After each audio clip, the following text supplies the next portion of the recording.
The U.S. Four-Phase War Strategy. On September 11, 2001, the world changed forever when a hijacked airliner was flown deliberately into the North Tower of the World Trade Center, followed 17 minutes later by another plane which struck the South Tower. A third airliner was flown into the Pentagon, from where the U.S. directed its global military operations, while a fourth was brought down by courageous passengers who wrestled for control of the aircraft with the hijackers. Hey everyone, welcome back to our channel. Today we are discussing episode 6 of the modern history of Afghanistan, the origins and ideology of the Taliban and their rise, fall, and return to power. So let's get going. For decades, the U.S. had believed that it existed behind an armored shield comprised of its tremendous military strength.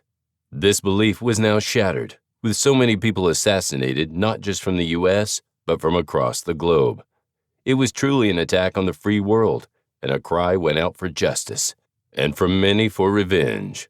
Very soon it was concluded that the attack was authorized by Osama bin Laden, the head of the al-Qaeda terrorist network who had long dreamed of a spectacular attack on the U.S. mainland. Known to be hiding out in Afghanistan, under the umbrella of the ideologically driven Taliban regime, the U.S. and its allies geared up for war. On September 10th, only a small proportion of Americans knew where Afghanistan was on a map. On September 12th, nearly the entire population were focused on this rural, landlocked country as the hunt for the most wanted man on Earth began. Less than 24 hours after the attacks, the North Atlantic Treaty Organization, or NATO, convened a meeting in which each member state agreed to invoke Article 5 of the Washington Treaty if it were discovered that the attack was coordinated by forces outside of the United States. Article 5 of the treaty stipulated that an attack on one member nation constituted an attack on all member nations, and therefore 9/11 was not just an attack on America, but upon all 19 member countries.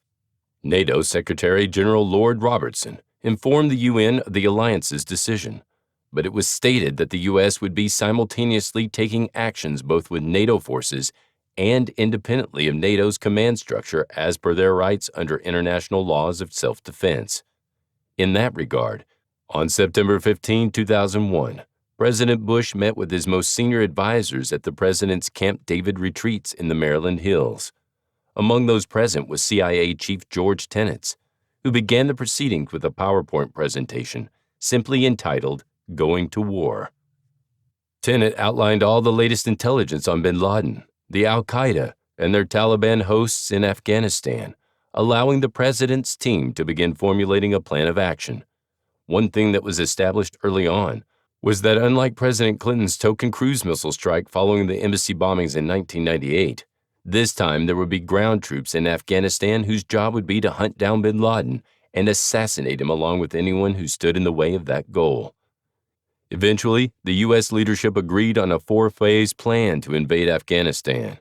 The first phase concerned the allocation of resources to the operation, the adoption and utilization of key allies in the region, including within Afghanistan itself, into a single coalition, the outlining of a number of key objectives, and the establishment of a command hierarchy. Phase 2 concerned the initial combat operations to lay the groundwork for follow-up phases. As was the standard practice for any military operation by this time, the first goal was to establish dominance over Afghan airspace to prevent the Taliban from using its handful of aircraft to interfere in American and coalition operations. Anti-aircraft sites would also be targeted in attacks, but there were still concerns over the number of heavy anti-aircraft guns the Taliban possessed, which, being manually operated, could pose a serious threat to low-flying helicopters. Western media sources, meanwhile, wrote articles concerning Taliban forces using the Stinger missiles supplied to fight the Soviets in the 80s being turned against coalition helicopters. However, these were unfounded. Many of the Stingers had been bought back by the United States in the early 90s, while most of the remainder was sold on the black market to African countries. What few were left in Afghanistan were no longer operational. The second phase would also see some 12,500 troops inserted into Afghanistan, which were predominantly special forces teams, and they would link up with the anti-Taliban forces predominantly the Northern Alliance. They would then coordinate supply drops and, most importantly, airstrikes against Taliban and al-Qaeda targets, effectively providing the Northern Alliance and their affiliates with a powerful air force at their disposal. After Phase 2 had laid the foundation for combat operations, Phase 3 concerned the focused effort to eliminate the Taliban, which in turn would then remove all al-Qaeda's support base in Afghanistan.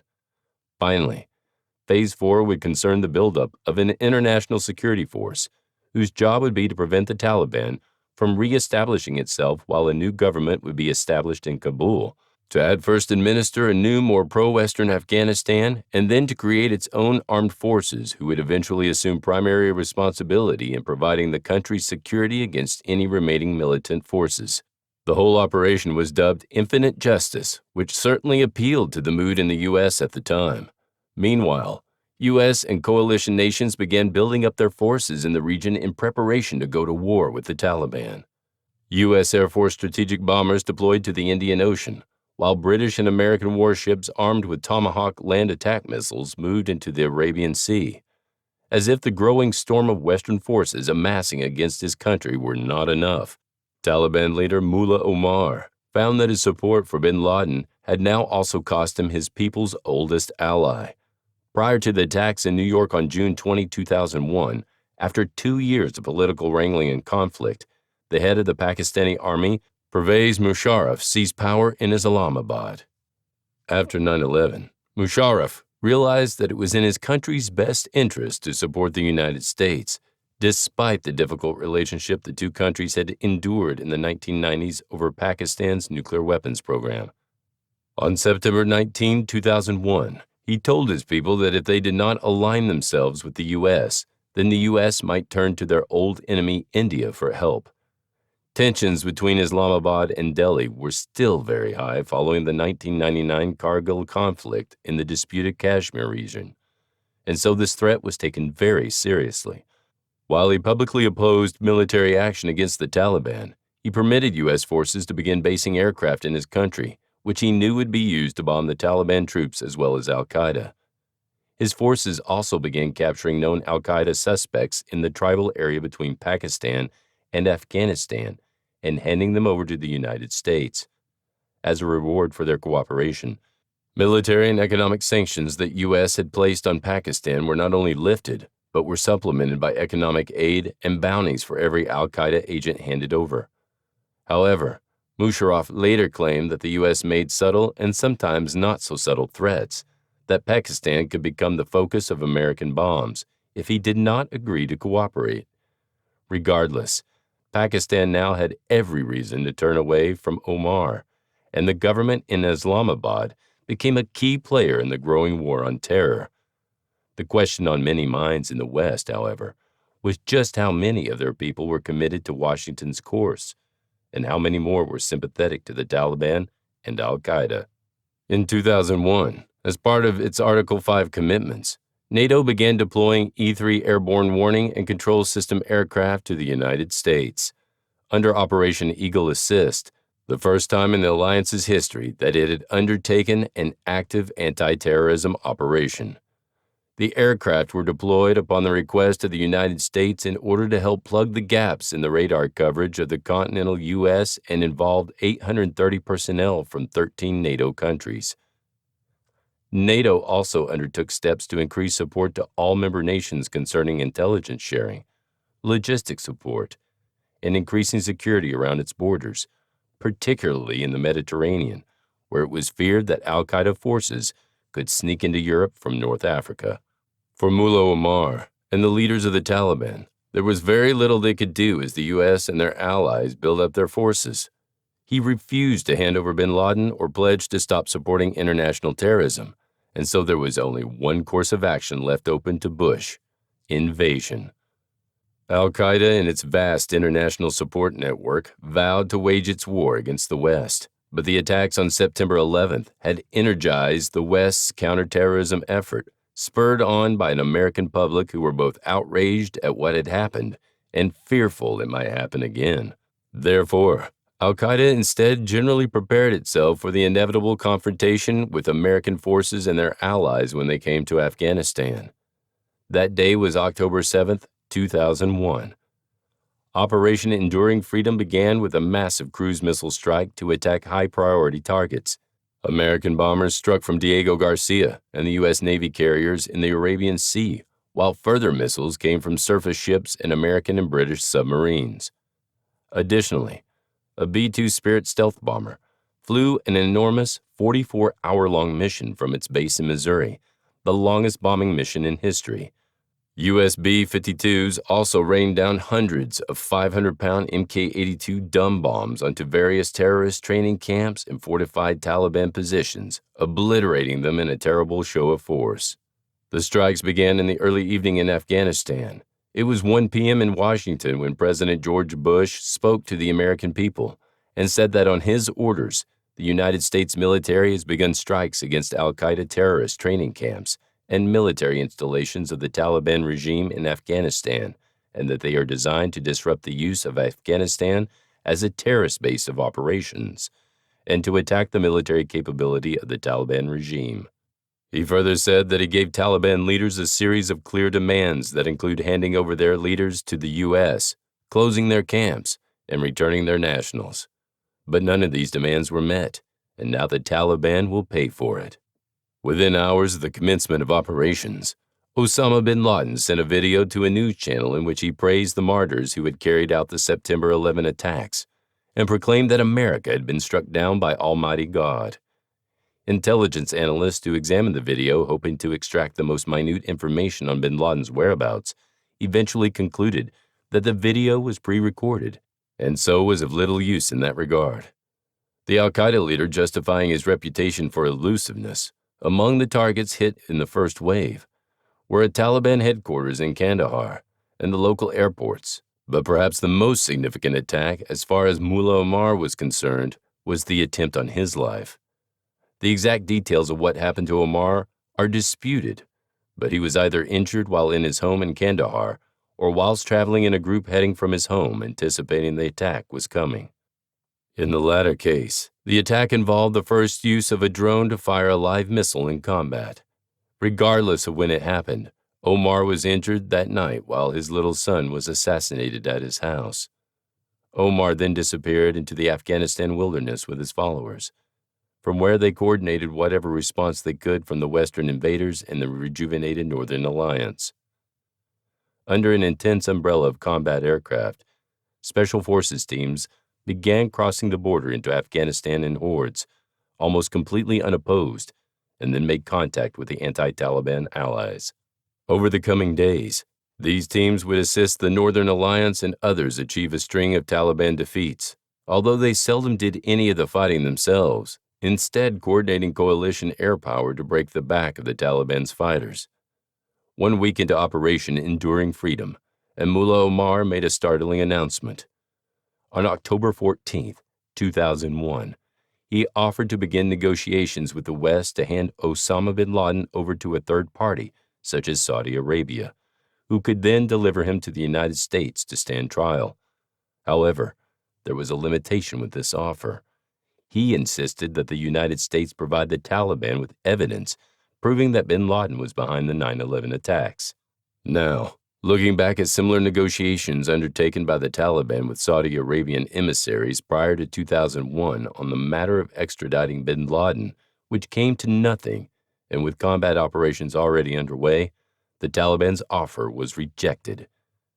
Further south, on the night of October 20th, U.S. Army Rangers and Special Forces teams were inserted into Kandahar province by parachute or by helicopter and made their way to several key Taliban locations, where they used psychological warfare methods to spook out the defenders, dubbed Operation Rhino.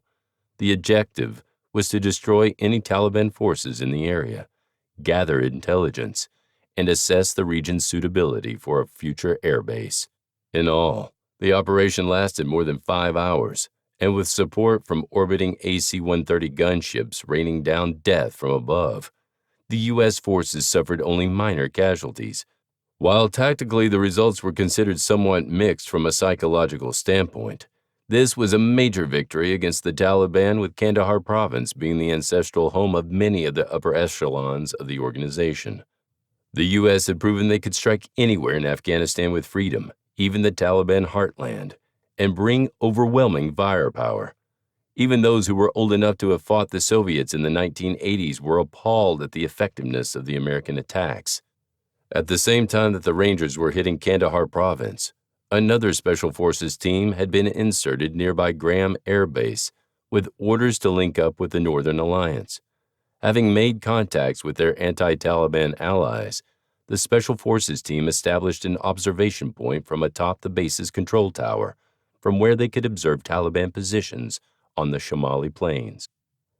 For around 4 weeks, the Special Forces teams would guide waves of U.S. Air Force and Navy warplanes on 2 Taliban targets, softening them up while the Northern Alliance troops prepared for an offensive against the capital Kabul itself. Northern Alliance forces began their attack on the city on November 13th and made swift progress against Taliban forces, surpassing even the most optimistic projections for how the battle would occur. Such was the effectiveness of the airstrikes. Entering Kabul the next day, they met almost no resistance as the surviving Taliban dissolved into the countryside, heading for their ancestral home of Kandahar province for what many believed would be their last stand. Tora Bora, which means black cave in the Pashtun language, is not one cave, but rather an immense sprawling cave complex weaving its way through the White Mountains in eastern Afghanistan.